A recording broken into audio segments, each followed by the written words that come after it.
Welcome back everybody to my WWE 12 universe, and as you can see we have a huge tag team match with Zack Ryder and MVP being forced to team up once again to take on Alex Riley and Dolph Ziggler. So there's no better way to kick off SmackDown this week than with that huge match, especially seeing there's a lot of bad blood between Zack Ryder, I was going to say Dolph Ziggler, between Zack Ryder and MVP, but they see Dolph Ziggler and Alex Riley in the ring. Here comes MVP. Sans Zack Ryder, so I don't know what's going to happen here. Maybe MVP is going to have to face Alex Riley and Dolph Ziggler on his own. And for those of you who either didn't watch Money in the Bank or just need a recap or just want a storyline recap, you know, Dolph Ziggler was the winner of the 2011 Money in the Bank ladder match, at Money in the Bank. So he has a briefcase, he has entitlement to a title shot anytime against any champion that he chooses. He still hasn't made up his mind. So he's got a lot of momentum going into this one, and I have to say it's a really cowardly move by Zack Ryder not to come out and take part in this match. But at the same time, when you consider that, you know, there's a lot of bad blood between MVP and Zack Ryder, what did you really expect? I mean, there was no way that Zack Ryder was going to come out and take part in this tag team match, even though when they did face off against Alex Riley and Dolph Ziggler a couple of weeks ago, Alex Riley and Dolph Ziggler, they lost to MVP, and Zack Ryder with MVP picking up the victory. So very interesting to see where the feud between MVP and Zack Ryder is going to progress, especially now that Zack Ryder's left MVP out to dry. Yes, they had that scuffle backstage, but you know, maybe MVP was hoping that it was quashed. It was one of those things that was done, it was dealt with, and it was over. And you know, given that they've been ordered to team up tonight, maybe Zack Ryder would have been able to put personal differences aside and, you know, been able to come out and be in his corner. But it turns out that Zack Ryder is not here tonight in MVP's corner, and he's up against, like I say, the Money in the Bank ladder match winner, former US champion, world champion as well, I believe, if my memory serves me correctly, Dolph Ziggler, and of course tag team partner Alex Riley. So really, you know, he's outnumbered here, and it's going to be interesting to see what MVP does. And Dolph Ziggler got the 2-count just there, and here he goes, really just firing off those shots. Jumping complete shot, I think, or is that like a jumping net breaker or something, or arm breaker? I forget. It might be complete shot. I think it is. Crucifix pin. Here we go. 1, 2. Even though Alex Riley was just, you know, totally messing up that camera shot. Big time standing drop kick by Dolph Ziggler, and now he's working the leg kick to the back of the knee. And now the arm as well, really just going after the limbs. Kick to the gut.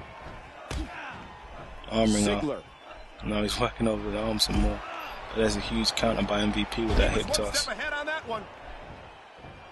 Kick to the gut, no. Counter into belly to belly. There you see that wrestling background of Dolph Ziggler. And by wrestling, I mean amateur wrestling. That former NCAA.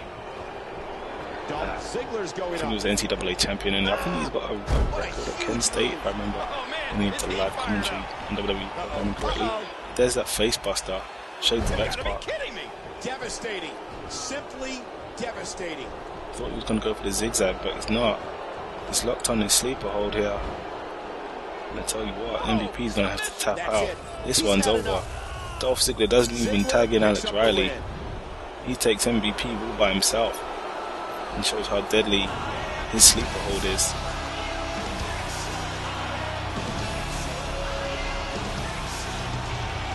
And there you have it, your Money in the Bank ladder match winner Dolph Ziggler racks up a victory here, and I tell you what, he's building some momentum since winning that Money in the Bank ladder match. And there's Alex Riley, who didn't really have to break a sweat or do anything at all, but stand on the apron.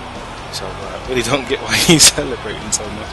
There you see MVP trying to collect himself, and Dolph Ziggler says thanks to Alex Riley, even though, as I say, Alex Riley didn't do anything in this one. But they see Dolph Ziggler celebrating some more, going to the outside,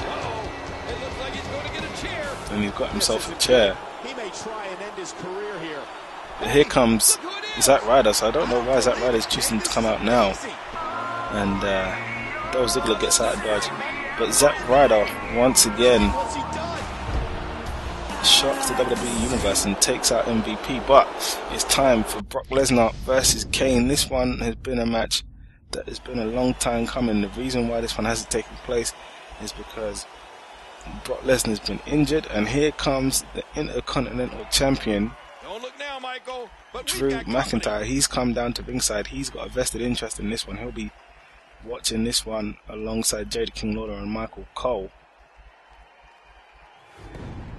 And let's get into it. As I say, the reason why this one hasn't taken place sooner is because Brock Lesnar's been injured. You know, he got injured, and he wasn't able to face Drew McIntyre in the rematch for the Intercontinental title.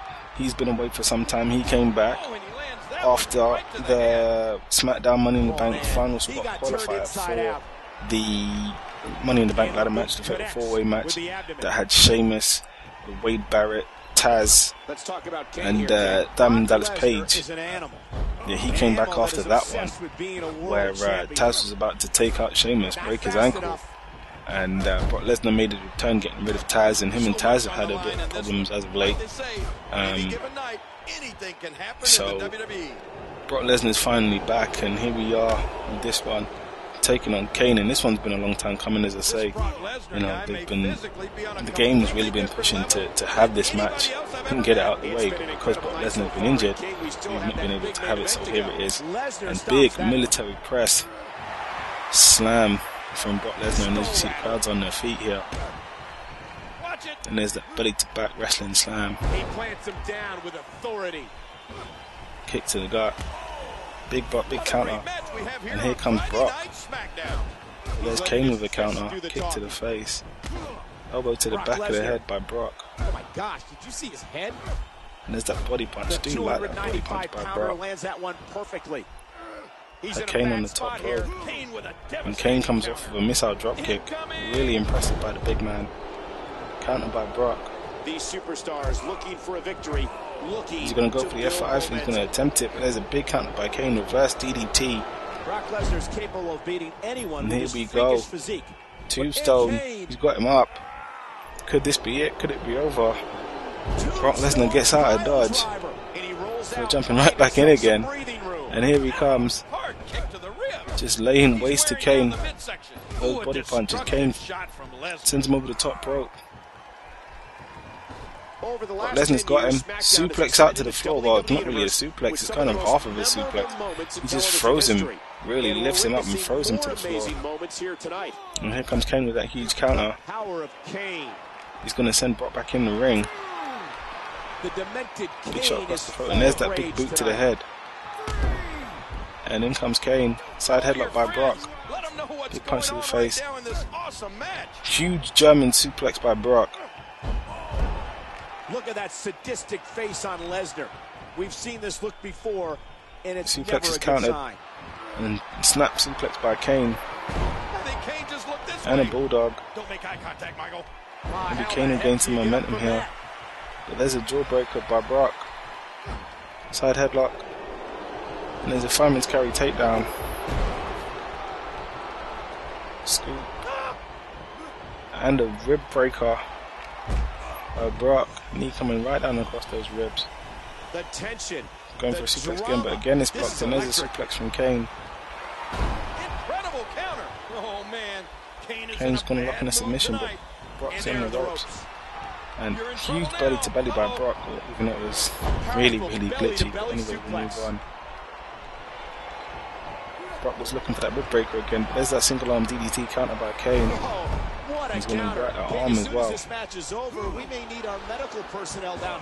DDT, big time DDT from Kane. He's holding his gut. It's really the effect from that rib buster, rib breaker.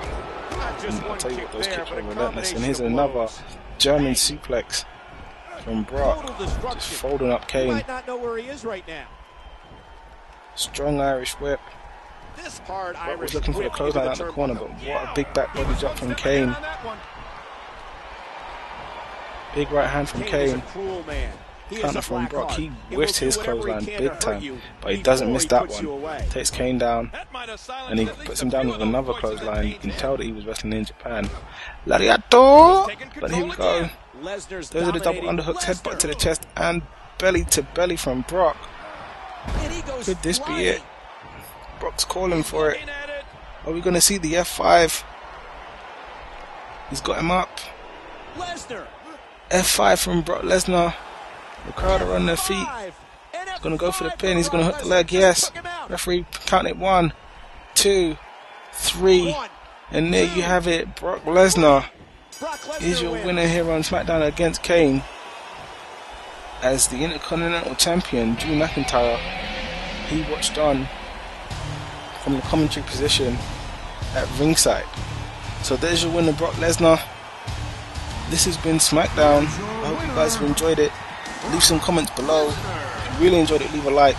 And please do subscribe so you get the latest in my WWE 12 Universe mode. I do have a lot of content coming for you guys. It will be coming over the next couple of days. So please keep an eye out, keep an ear out, and do watch my WWE 12 Universe mode. And it looks like something's going to happen after this one. I'm not really sure what. There you see Brock celebrating in the ring. Huge victory over Kane. And here we go.